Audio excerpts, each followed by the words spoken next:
It's that time of week again for another DAIMA review, and this episode was probably the most explosive episode we've had in a while. Now, keep in mind, the first half of this episode just about was minor stuff, but then, the later half of the episode was pretty major stuff that confirms some leaks that I will talk about, and I will give a spoiler warning after the review before we get into the leaks, so you guys can watch the review, and then I will let you guys know before we get into the spoilers. So, let's talk about this. I thought this was funny. Again, some people were complaining about the pacing of this episode, and then there were also some people talking about Majin Kou's design.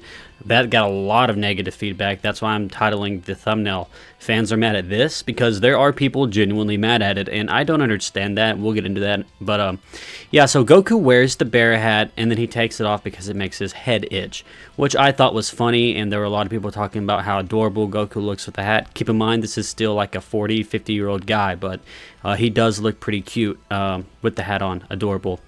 And then the werewolf character actually recognizes, hey, that's the guy with the hair and the Dragon Ball probably in that circular shaped pouch. So then they go ahead and take the Dragon Ball. And then this is the shot we got from the trailer of the werewolf guy. I really like his design. Similar to the Minotaur, I'm a fan of like werewolves and Minotaurs and stuff like that. And I'm glad that they actually are utilizing this in Dragon Ball. Now, keep in mind, there was the Man-Wolf, or I think he was called Man-Wolf. Yeah, I don't think he was called Wolfman. I think he was called Man-Wolf in OG Dragon Ball.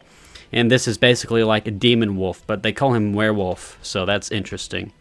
And then, of course, they steal the Dragon Ball through a little bit of a distraction where Werewolf is trying to basically shake down some people. Goku gets a little cocky. He's like, I'll beat those guys up. And then this pterodactyl-looking dude takes the Dragon Ball. Goku, of course, takes it back very easily. And a lot of people were looking at this like, okay, it looks like this is going to be a filler episode. And then we actually got a little bit new lore about Glorio using his lightning as a whip. I think he's shown to have some weird control over his lightning before, but I just thought this was creative and fun. And then I thought this was funny as well, Goku getting in his new gear. Now, a lot of people were saying that Goku's rocking a new fit, very cool. I do think he actually makes this work. I hope that this comes as an alternate skin in Dragon Ball Sparking Zero when they do DLC for DAIMA. That would make sense to me. And then, of course, Goku tries to stay awake by pulling his eyelids open.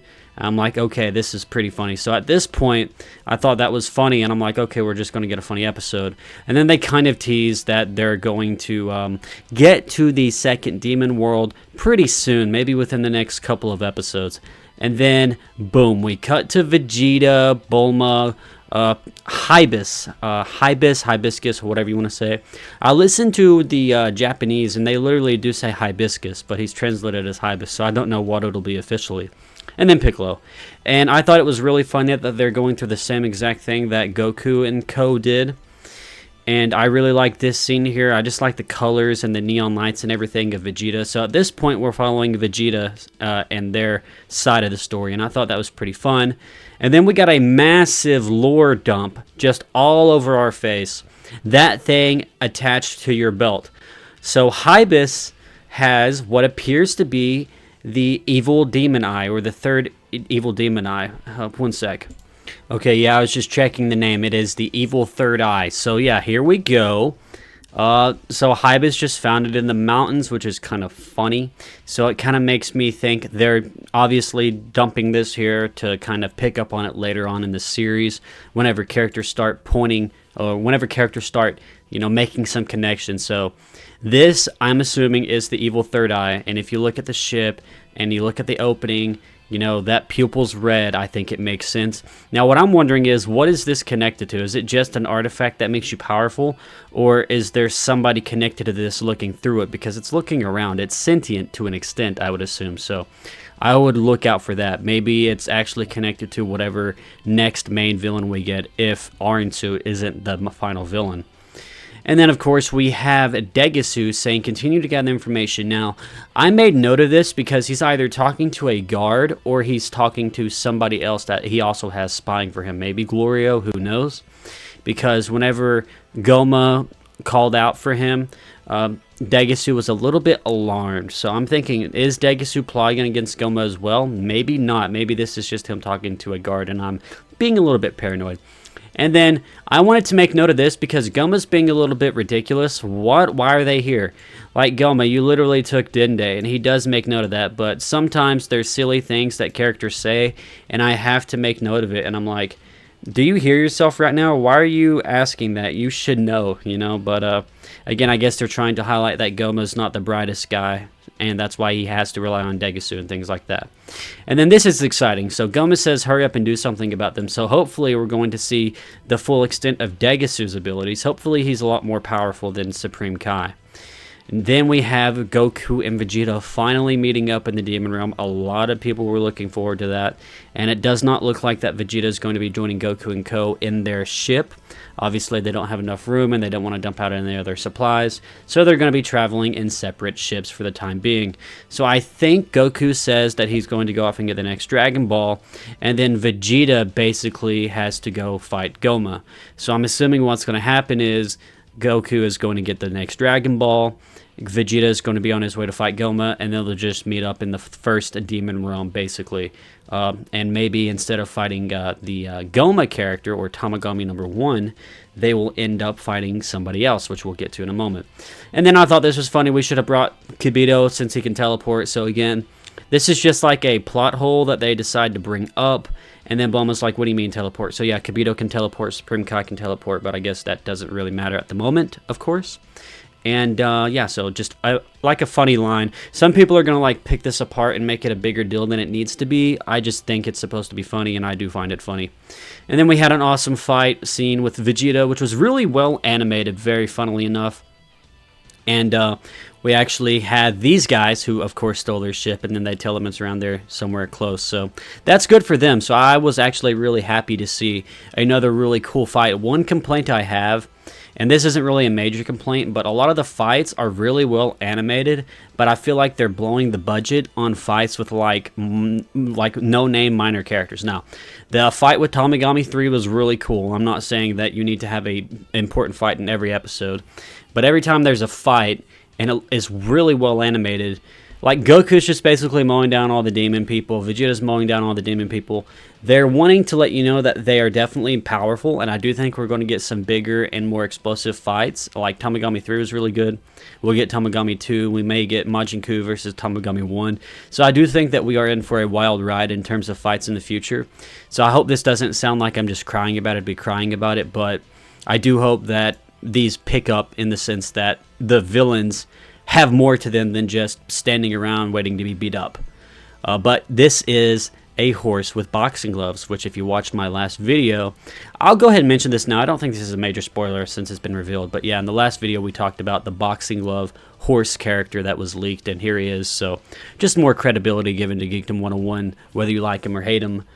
He's credible with these leaks, so I think I should mention it here, just to give credit where credit is due. And then, of course, I'm not talking about spoilers yet. Don't worry, I'll let you guys know explicitly when we bring up spoilers. But I found this interesting. So, Baba, like Baba's lookalike, basically, Marba, is like, I used to have enough Cybermen seeds, I could sell them to outsiders.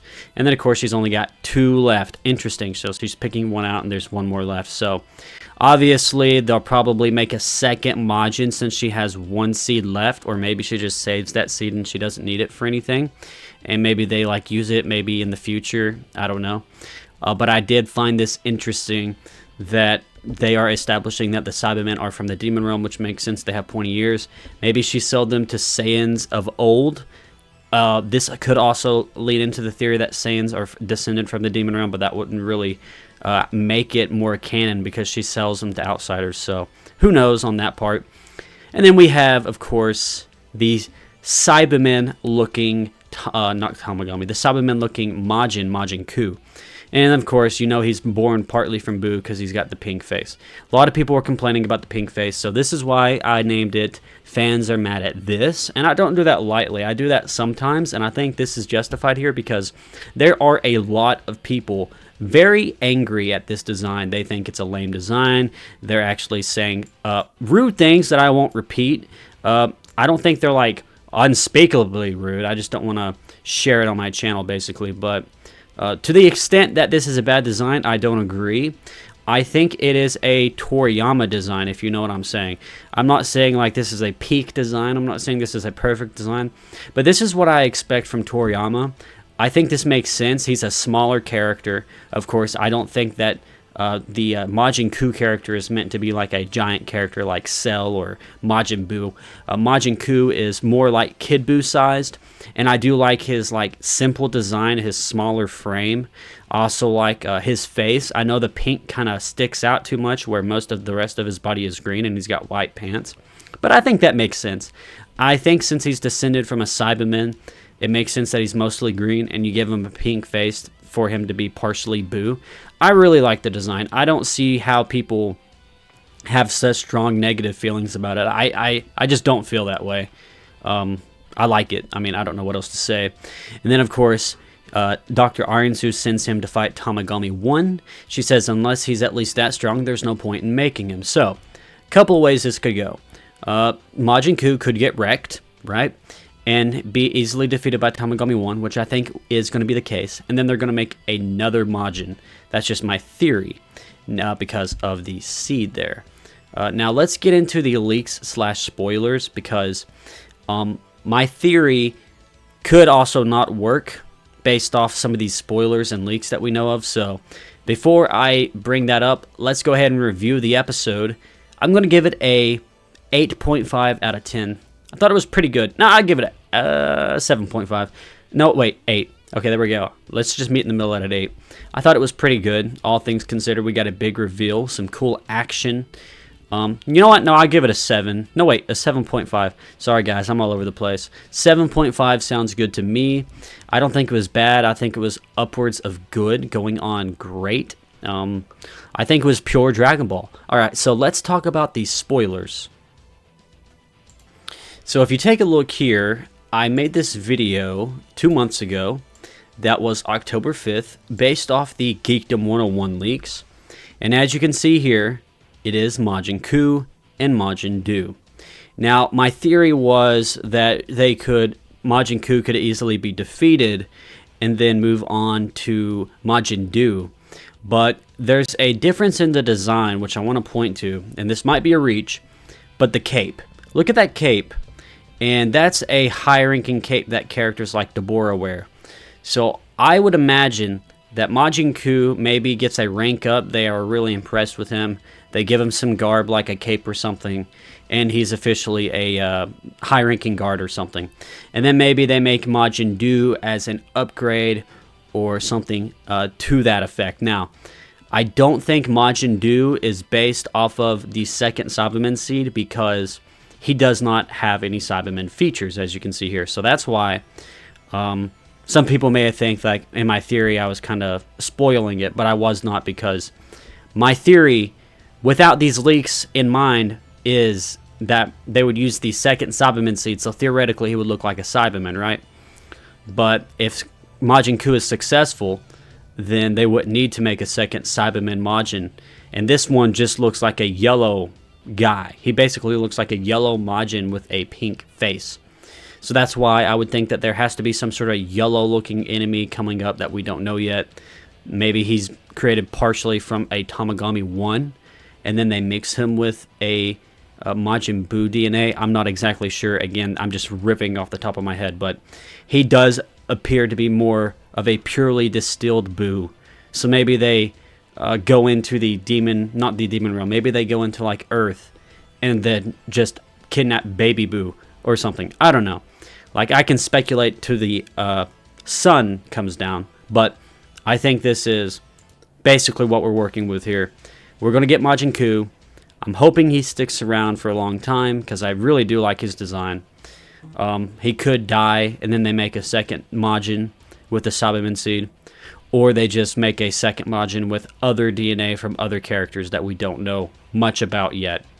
So yeah, that's basically the leaks I wanted to talk about. So with this being confirmed, Majin Buu is definitely coming. So yeah, that's it for this video, guys. If you enjoyed, make sure you leave a like, comment down below, and subscribe to keep up to date with all things Dragon Ball news and commentary. And I will see you in the next one. Peace off.